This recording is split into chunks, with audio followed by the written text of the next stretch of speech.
All right, kids, let's get this. Let's get this till we know it. We got to know the difference between an atom that is stable, an atom that is an ion, means that it has a charge, and we need to know which ones are the Stevens in the group. The ones that have something different in their brains due to the amount of neutrons, which makes them become very unstable. Okay? Alright, so you guys already have this periodic table practice fun sheet. And if you guys look here, look at our elements. They are all happy. They are all stable. A very happy, stable one at that. And so, how do I know?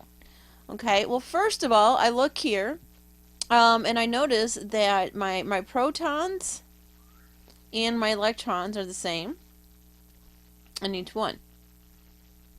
Okay? And as I said, when those are the same, that's when they are stable. That's pretty neat. Now, the next thing we need to check for to make sure that it's stable is we look at the number of protons plus the number of neutrons.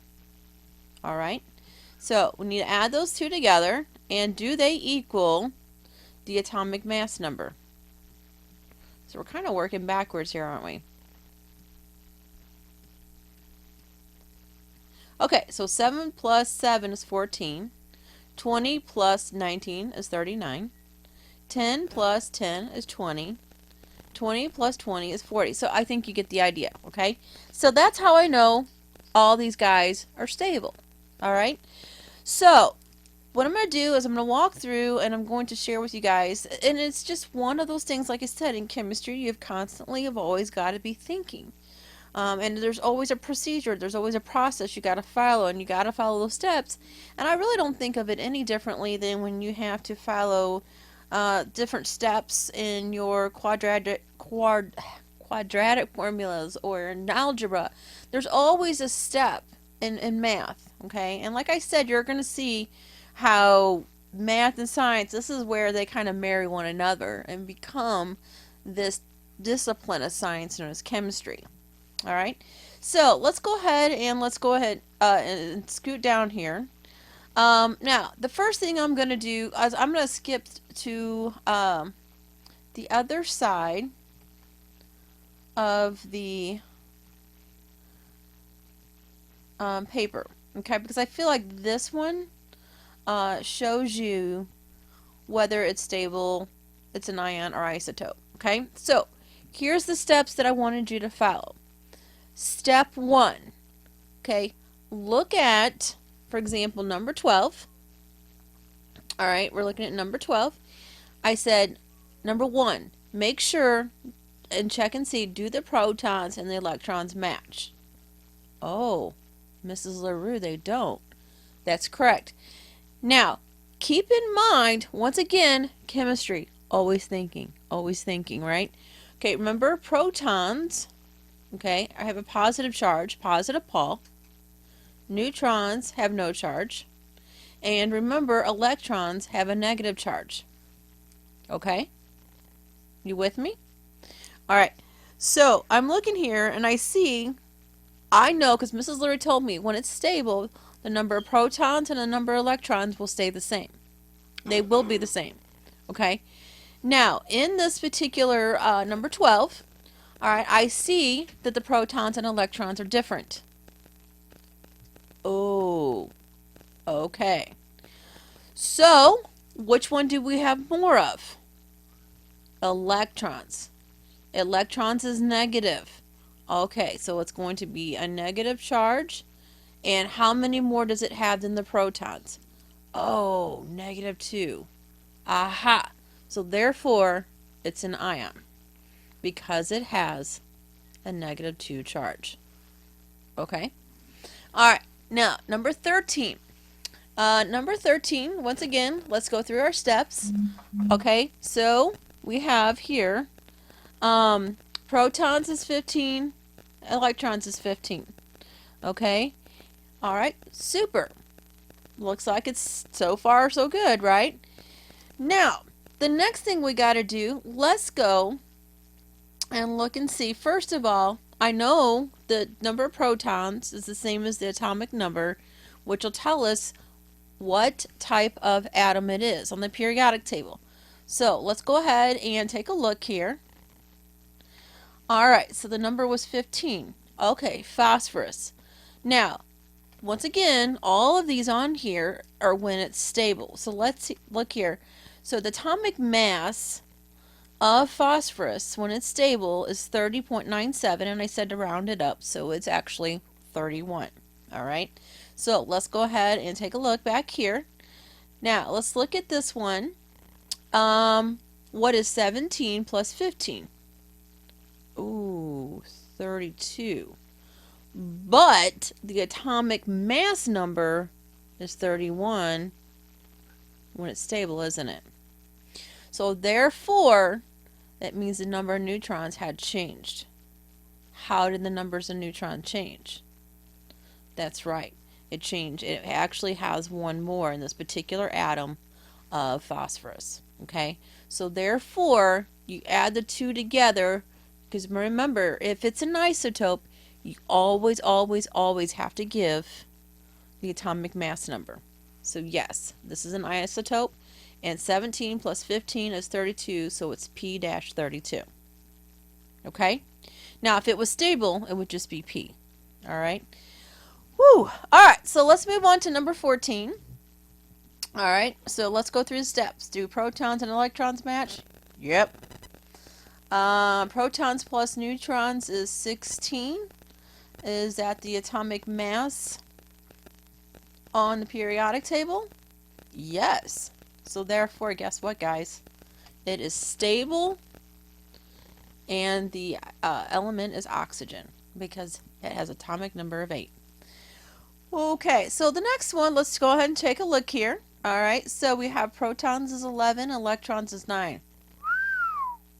Okay, that's definitely an ion because protons and electrons are different. So boom, it's an ion. Good job. All right, so electrons are negative, protons are positive, right? So which one do we have more of in this particular atom? Well, yeah, we have more protons. By how many? 2. And they're positive, so good job. Plus 2. So this is sodium plus 2. All right, and remember, it has a charge. Okay, the next one, we're going to take a look at this one. So step 1, do protons and electrons match? Yes, they do. All right. Protons and neutrons equals 20. So we're going to go ahead and find the element with the atomic number of 20, and it turns out to be neon. And the atomic mass number, which you can't really see here, is actually scooted over there. Is actually 20. All right, so let's go ahead and go back. We have our screen back there. All right, and then if you guys look here, so 10 plus 10 is 20, so therefore it is definitely stable. Everything is where it needs to be. Okay. The next one we see here, does the protons and the electrons match? Yes, Mrs. LaRue. So therefore, it's not an isotope, right? All right, step 2, add these two together. 7 plus 8. Okay, well that equals 15, correct?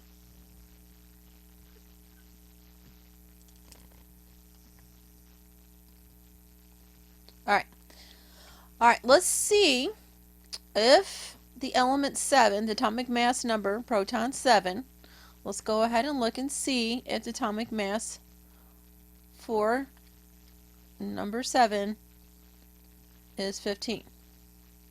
All right, so let's go ahead and take a look here. So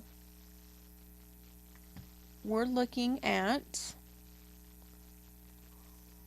okay, I was right. All right, so we're looking at here, number 7, the atomic mass when it's stable is 14, because I'm looking at the number here below. All right, so going back to our paper, A plus 7 equals 15. All right, so therefore it has one more neutron in this particular atom of nitrogen.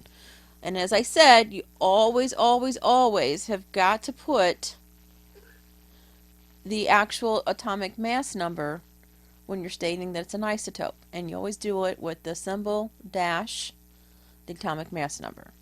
All right, number 18. Here we go, guys. You ready? Okay, so does protons and electrons match? No. So therefore, it is an ion. All right, so let's check this formula. Let's look at this. Okay, which one do we have more of? Okay, so we have more electrons than protons. Electrons are positive, and by how many? Okay, we have one more. So, guess what? That answer was wrong, wasn't it? Okay, because we had one more electron than we had protons. And they're negative, so it would be a -1. So therefore, it would have a -1 charge.